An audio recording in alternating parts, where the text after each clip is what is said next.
time to build a tabernacle. And in fact, after the giving of the Torah at Mount Sinai, the tabernacle was built.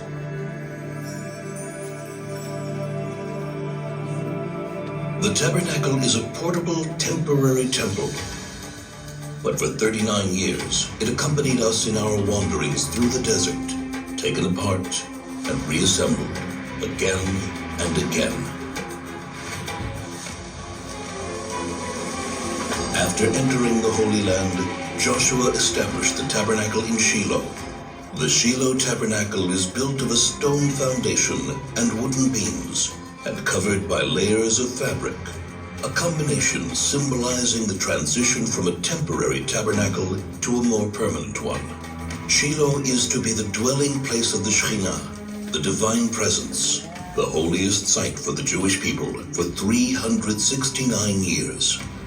The tabernacle was comprised of two main parts, the courtyard and the tabernacle tent.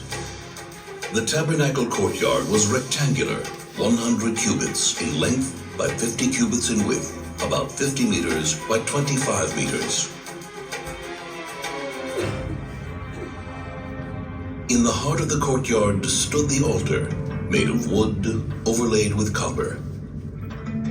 On it burned the eternal fire, on which sacrifices, meal offerings, and wine offerings were made every single day. Since it is forbidden to ascend the altar by stairs, the Kohanim, the priests, ascended by a ramp. Before the Kohanim begin the tabernacle service, they would purify their hands and feet in the copper laving basin which stood between the altar and the tabernacle tent. It is said that when the contributions for the tabernacle were collected in the desert, all the women donated their copper mirrors from which the laving basin was made. First thing in the morning, the Kohanim entered the tabernacle tent, the sanctuary, for the day's service.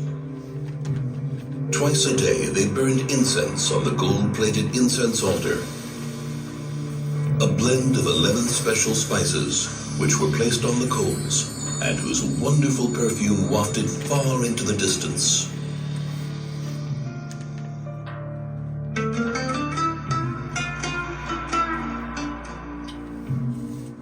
Once a week, 12 special loaves of bread were placed on the golden table, which stood at the north end of the sanctuary. The secret method of preparing the showbread was passed down from father to son. Every evening, the candles of the seven-branched menorah, which stood in the south across from the table, were kindled.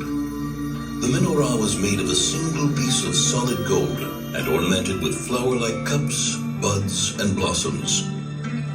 At the tip of every branch was a receptacle into which pure olive oil was poured. Ever since, the menorah has been one of the symbols of the Jewish nation.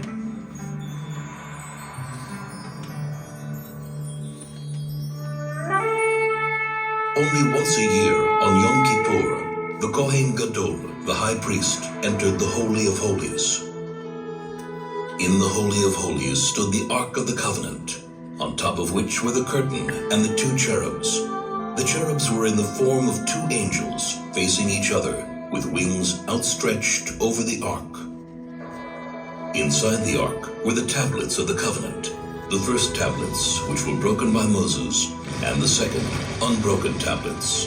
The tablets and the broken tablets lie inside the ark. This is the place from which God's voice is heard. And I will speak to you from above the ark cover, between the two cherubs, which are above the ark of the covenant. The tabernacle is a place of meeting, where man meets himself, where man meets his brothers and his people, where man meets his creator. There is much more to it than meets the eye. The clues and secrets hidden in every part of the tabernacle and its vessels are many and lofty. For 369 years, the tabernacle dwelt in Shiloh until the city was destroyed by the Philistines. It then wandered until Solomon built the temple in Jerusalem. But to this very day it is said, if you stand where the tabernacle stood, and take a deep, deep breath, you can smell, if only for a moment, the scent of the incense which still suffuses the walls.